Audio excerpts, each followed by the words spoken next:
Workplace culture greatly impacts organizational performance. If people don't like what they're doing or who they're working with, well, they're not really going to bother trying hard, which then will impact negatively on your bottom line. The saying is true when they say if you love what you're doing and who you're doing it with, well, it doesn't feel like you're working a day in your life. It's absolutely true.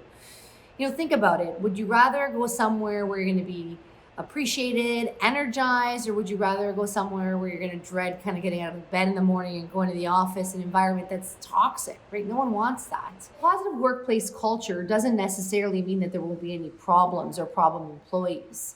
Essentially, there's going to be conflict or challenges, even in terms of individuals learning or performance improvement.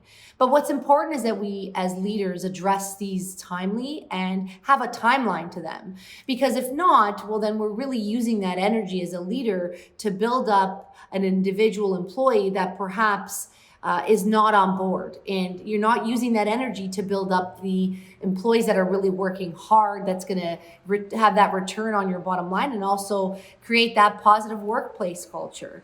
I think it's important that we focus on supporting and improving performance, but you got to give it a timeline. If you have someone that's always calling in on Monday and Friday and being sick and you haven't addressed it, well, then what you're going to have is everybody else calling in on Monday and Friday sick. So poor behavior that's not addressed is just going to continue to encourage poor behavior. Ultimately, here's my simple formula for workplace culture. We have a positive environment. It's going to equal happy customers, which is going to equal profitability. So when you ask, does a workplace culture impact your bottom line?